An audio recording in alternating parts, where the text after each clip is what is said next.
परिश्रान्तं समरे चिन्तया स्थितम् रावणं जाग्रतो दृष्ट्वा युद्धाय समुपस्थितम् दैवतैश्च समागम्य द्रष्टुमभ्यागतो रणम् उपगम्याब्रवीत् रामम् अगस्त्यो भगवान् ऋषिः राम राम महाबाहो शृणु गुह्यं सनातनम्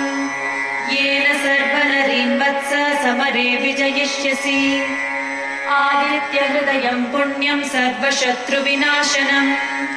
जयावहं जपे नित्यम् अक्षय्यं परमं शिवम् सर्वमङ्गलमाङ्गल्यं सर्वपापप्रणाशनम् चिन्ताशोकप्रशमनम् आयुर्वर्धनमुत्तमम्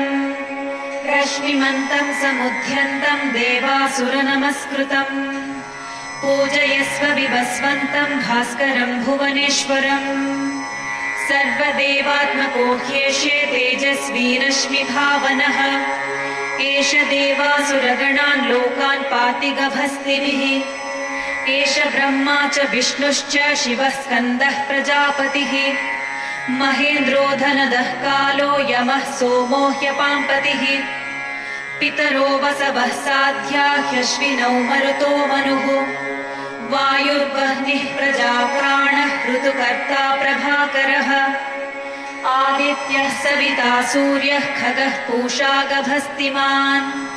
सुवर्णसदृशो भानुः हिरण्यरेता दिवाकरः हरिदश्वः सहस्रार्चिः सप्त सप्तिर्मरीचिमान्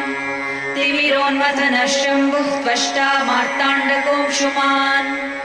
हिरण्यगर्भः शिशिरः तपनो भास्करो रविः अग्निगर्भोदितेः पुत्रः शङ्खः शिशिरनाशनः व्योमनाथस्तमो भेदी रुद्यजुः सामपारगः घनावृष्टिरपां मित्रो विन्ध्यावीथीप्लवङ्गमः आतपी मण्डली मृत्युः पिङ्गलः सर्वतापनः कविर्विश्वो महातेजा रक्तः सर्वभवोद्भवः नक्षत्रग्रहताराणामधिपो विश्वभावनः तेजसामपि तेजस्वी द्वादशात्मन्नमोऽस्तु ते नमः पूर्वाय गिरये पश्चिमायाद्रये नमः ज्योतिर्गणानां पतये दिनाधिपतये नमः जयाय जयभद्राय हर्यश्वाय नमो नमः नमो नमः सहस्रांशो आदित्याय नमो नमः नम उग्राय वीराय सारंगाय नमो नमः नमः पद्मप्रबोधाय मार्ताण्डाय नमो नमः ब्रह्मेशानाच्युतेशाय सूर्यायादित्यवर्चसे भास्वते सर्वभक्षाय रौद्राय वपुषे नमः तमोघ्नाय हिमघ्नाय शत्रुघ्नाय मितात्मने कृतघ्नघ्नाय देवाय ज्योतिषां पतये नमः तप्तचामीकराभाय वह्नये विश्वकर्मणे नमस्तमोभिनिघ्नाय रुचये लोकसाक्षिणे नाशयत्येष वैभूतं तदेव सृजति प्रभुः पायत्येष तपत्येष वश्यत्येष गभस्तिभिः एष सुप्तेषु जागर्ति भूतेषु परिनिष्ठितः एष एवाग्निहोत्रं च फलं चैवाग्निहोत्रिणाम् वेदाश्च क्रतवश्चैव क्रतूनां फलमेव च यानि कृत्यानि लोकेषु सर्व एष रविः प्रभुः एनमापत्सु कृच्छ्रेषु कान्तारेषु भयेषु च कीर्तयन् पुरुषः कश्चिन्नावशीदति राघव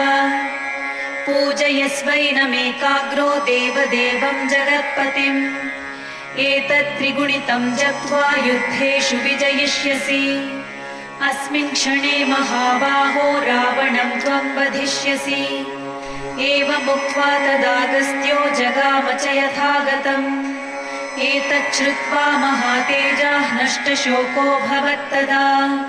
धारयामास सुप्रीतो राघवः प्रयतात्मवान् आदित्यं प्रेक्ष्य जप्त्वा तु परं हर्षमवाप्तवान् त्रिराचम्य शुचिर्भूत्वा धनुरादाय वीर्यवान् हृष्टात्मा युद्धाय समुपागमत् सर्वयत्नेन महता वधे तस्य धृतोऽभवत् अधरविरवदन् निरीक्ष्य रामं मुदितमनः परमं प्रहृष्यमाणः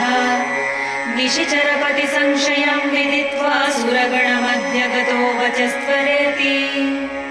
इत्यार्षे श्रीमद् रामायणे